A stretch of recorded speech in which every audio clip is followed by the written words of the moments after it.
சங்கீதம் 22ஆம் அதிகாரம் 27ஆம் வசனம் இவ்விதமா சொல்லுகிறது, பூமியின் எல்லையில் எல்லோரும் நினைவு கூர்ந்து கர்த்தரிடத்திலே திருப்பப்படுவார்கள் அப்படின்னு தாவீது ராஜா எழுதி வச்சிருக்காருங்க.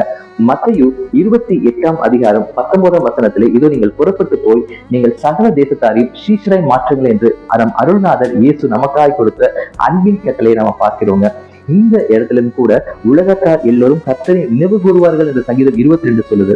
சங்கீதம் 22 சிலுவையிலே ஆரம்பிச்சு உயிர்த்தெழுதல்ல முடியுதுங்க. இந்த உயிர்த்தெழுதல்ல முடியறது மட்டும் இல்லாம இந்த சிலுவை அப்படிங்கிற இருள்ல ஆரம்பிச்சு உலகத்திற்கு பரவி பாயக்கூடிய வெளிச்சம் என்ற வார்த்தையாய் அது மாறினது. சிலுவை அப்படிங்கிறது இந்த உலகத்தை முழுவதுமாய் அது மூடியது. உயிர்த்தெழுதல் என்பது உலகத்தை தம்மை நோக்கி அழைத்தது. அங்கே நம்ம பார்க்கிற இந்த வசனங்கள், இந்த சாட்சியின் வசனங்கள் பார்த்தீங்கன்னா, இந்த ஆணை அப்படிங்கிறது இயேசு கிறிஸ்து நம்ம கொடுக்கிற அன்பின் ஆணை அப்படிங்கிறது இந்த உலகத்திற்குள்ளே நம்மை அனுப்பி இருக்கிறது. இது திறந்த வாசலை நமக்கு முன்பதாய் கர்த்தர் வைத்திருக்கிறார். அதை ஒருவனும் பூட்ட முடியாது. இதோ உங்களுக்கு முன்பதாய் ஒரு ஆப்பர்ச்சுனிட்டிஸ் இருக்கு.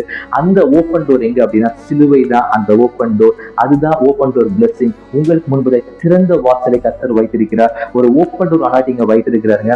இந்த வாசல் வழியா நீங்க அநேகமான உலகத்திற்கு பயணிக்க முடியும். உலகத்திற்கு எல்லாத்திலையும் போய் இதோ நான் உன்னை மீன் பிடிப்பவனாய் அல்லாமல் உன்னை மனுஷன் பிடிக்கிறவனாய் மாற்றுவேன் என்று சொல்லியிருக்கிறார். நீங்க வேலை செய்யற இடத்துல, நீங்க படிக்கிற இடத்துல, நீங்க தங்கி இருக்கிற இடத்துல நீங்க சிறியவனா உணரப்பட்டாலும் கர்த்தருடைய மீட்பின் திட்டம் மிக பெரியதா இருக்கிறது என்று இந்த சங்கீதம் 22, 27 உங்களுக்கு உணர்த்துகிறதுங்க. இதோ கர்த்தருடைய திட்டம் உங்களுக்கு மேலே இருக்குதுங்க. இதோ நீங்கள் புறப்பட்டு போய் சகல தேசத்தாரையும் நீங்கள் சீஷராய் மாற்றக்கூடிய அனாயிண்டிங் அபிஷேகம் உங்க தலை மேல இருக்கு. கர்த்தருடைய மீட்பின் திட்டம் உங்கள் மேல இருக்குது. இதோ கர்த்தர் கைகளை விரித்து உங்களை அழைக்கிறார். தம்முடைய வேலையை செய்யும்படி, அவர் நாமத்துக்கு சாட்சியாய் நீங்கள் இருக்கும்படியாய், இதோ நீங்கள் சீஷராய் மாற்றும்படியாய் கர்த்தர் உங்களை அழைக்கிறார். ஆமென்.